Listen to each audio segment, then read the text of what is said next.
Oke, bertemu lagi bersama Bill Sky di Quantara Analytics di acara Market Diary. And sorry guys, kemarin nggak sempat upload. Harusnya kita upload itu setiap hari ya, tapi udah 2 hari kemarin karena saya ada kesibukan. So hari ini baru update market lagi.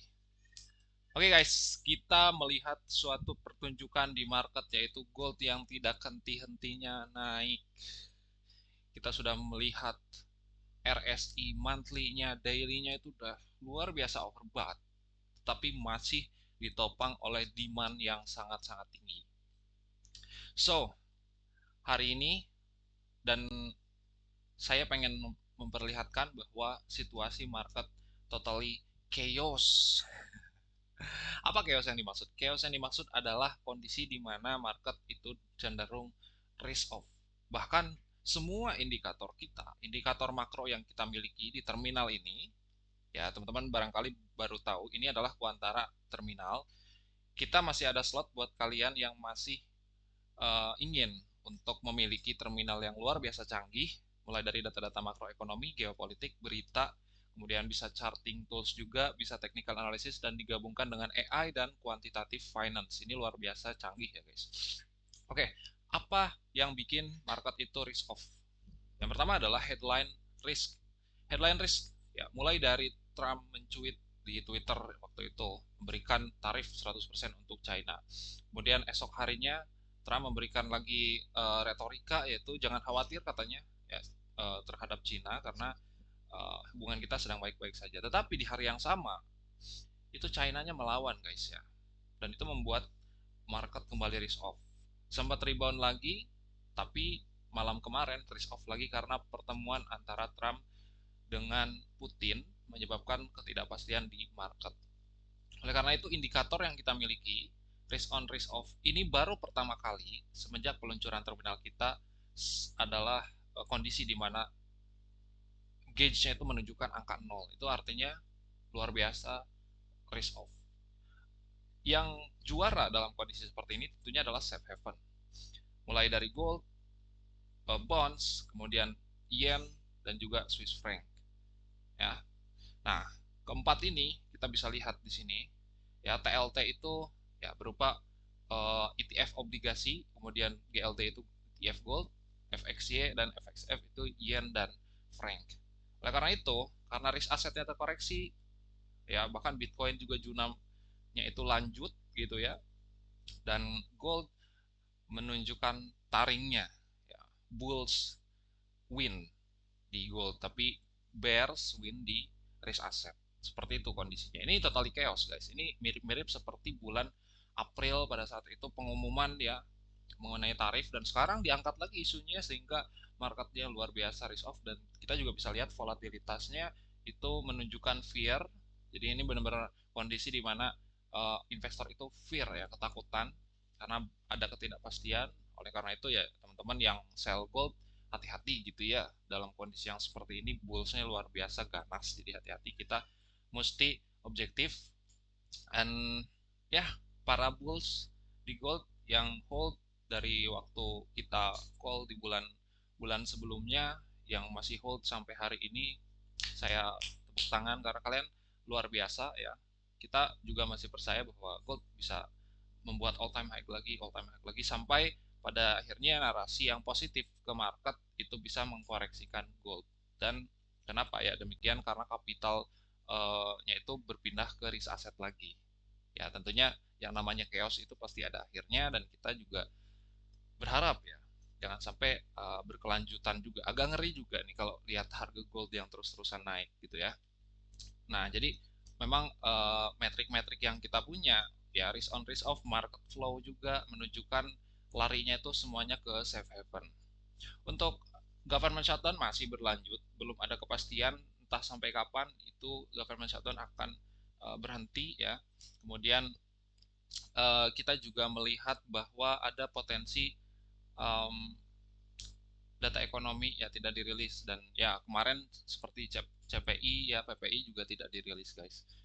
So ini teman-teman kita langsung aja pergi ke charting. Nah Tapi sebelum ke charting, saya ingin memberitahu dulu bahwa kita juga memiliki yang namanya uh, technical tools ya, yang dibuat oleh tim Kuantara. Dan ini sebetulnya ketika kita backtest dan forward test itu luar biasa probabilitasnya, teman-teman. Kalau misalkan males charting, males menentukan area supportnya di mana, resistennya di mana, ini sudah kita buatkan suatu tools yang canggih betul ya, mulai dari crypto, forex, komoditas ya, kemudian indeks, semuanya ada di sini kawan-kawan ya. Jadi nggak usah lagi kalian untuk uh, charting sendiri, technical sendiri, karena di sini juga sudah menunjukkan. Saya ambil contoh misalnya di gold ya teman-teman, ini saya yakin banyak banget trader XAUUSD gitu.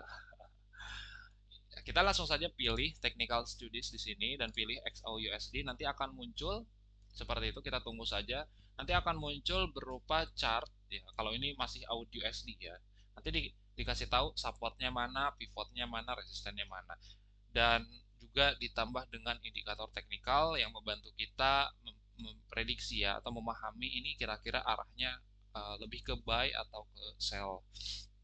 Nah, dan charting ini juga masih didukung oleh quantitative studies misalnya. Ini cabang dari quantitative finance ya. Mungkin teman-teman baru dengar apa quantitative finance, tapi itu intinya adalah seperti technical analysis, akan tetapi lebih komprehensif dan tentunya akurasinya lebih bagus juga. Ini dari tanggal 11 Oktober atau 10 Oktober itu indikator kita sudah menunjukkan buy terhadap gold. Artinya teman-teman kalau buy di harga saat itu di tanggal 10 dan ditahan hingga hari ini tanggal 17 itu sudah kira-kira ya 2000 pips lah ya kan. Coba kita lihat chartnya. Betul 10 Oktober ya. 10 Oktober hingga hari ini. Kita lihat 10 Oktober hingga hari ini teman-teman, kalau misalkan hold itu kira-kira dapat berapa sih gitu kan. Nah, kita ambil saja di sini 10 Oktober. Nah, sip. Oke. Nah, kira-kira di sini teman-teman sudah mendapatkan oh, lebih dari perkiraan ya. Itu sampai 3.800 pips guys, 3.800 pips atau 10% gitu ya. Dan kalau di hold itu kira-kira dapat berapa teman-teman ya, itu hanya dengan tools yang sederhana tapi akurasinya mantap dari Kuantara Terminal. Oke, kita langsung aja untuk gold hari ini. Di sesi ini masih sesi Asia ya teman-teman, mau masuk ke sesi Eropa. Untuk time frame kecilnya, bullsnya saya rasa ini masih luar biasa kuat ya. Bullsnya masih luar biasa kuat, mempertahankan setiap profit taking yang dilakukan ya oleh para pelaku pasar ya. Teman-teman perlu diketahui bahwa Junam yang seperti ini tuh bukan berarti perubahan narasi, akan tetapi itu lebih kepada profit taking gitu ya. Tapi demandnya karena sangat-sangat kencang gitu ya, tidak ada lagi aset yang bagus di kondisi yang seperti ini. Hasil mau harga berapapun, bullsnya tetap berminat untuk membeli seperti itu. Saya rasa 4.400 hari ini harusnya bisa ya. Oke, untuk euro seperti apa? Nah, untuk euro itu didukung kenaikannya oleh pelemahan US dollar. Kita tahu bahwa US dollar ini sangat-sangat sensitif terhadap perubahan pandangan ya dari central banknya. Nah, kemarin Fed Waller, kemudian siapa lagi tuh? Itu nadanya sangat-sangat dovish, sangat-sangat dovish sehingga mendukung penurunan di XY. Yang kita harapkan sebetulnya di XY menguat karena semenjak FOMC itu menunjukkan sedikit hawkish. Akan tetapi kalau kita perhatikan lagi, teman-teman ya, kalau kita perhatikan lagi di XY-nya, kita lihat di sini, sebentar ya, itu malah breakdown trendline supportnya. So, dalam kondisi seperti ini, saya rasa ini menjadi pelemahan momentum untuk para bulls di DXY, dan yang harus dipertahankan tentunya adalah 97,5 ya. Dan yang kedua, support adalah di angka 96,5. Dan itu adalah yang mesti bulls pertahankan untuk DXY ini terus menguatkan. Tapi konteks makro kali ini memang sangat-sangat jelek untuk DXY, dan saya tidak merubah pandangan untuk di XY. Pivot saya tetap di 100. Jadi kalau pivot 100 ini di breakout, artinya itu sudah masuk ke fase di mana US dollar index ini menguat gitu ya. Nasdaq. Kita lihat Nasdaq. Ini bearsnya kuat sekali. Sempat rebound kencang di hari Senin, kemudian koreksi di hari Selasa. Hari Rabu juga masih ada bulls, tapi hari Kamis mulai terkoreksi lagi hingga hari ini di sesi Asia, hari Jumat ya, tanggal 17 Oktober. Dan ya karena headline risk masih tinggi ya, investor masih fear untuk memiliki risk aset meskipun secara makroekonomi sebetulnya masih dalam fase rate cuts, dan bahkan waktu kemarin Powell speech itu bilang ya bahwa quantitative tightening itu akan dihentikan, yang seharusnya memang bagus untuk risk aset ya. Oke, kurang lebih itu teman-teman yang saya sampaikan gitu.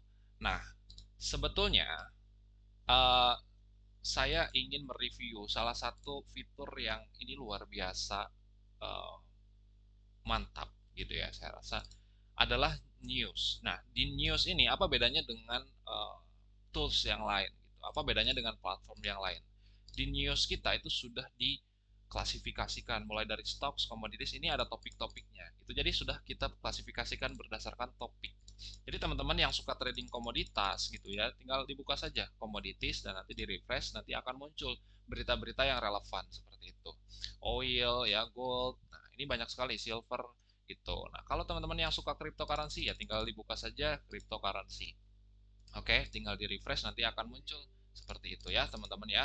Nah, ini luar biasa teman-teman bagi kalian yang ingin mendapatkan berita terbaru gitu dari Quantara Terminal ini. So, itulah yang bisa saya update.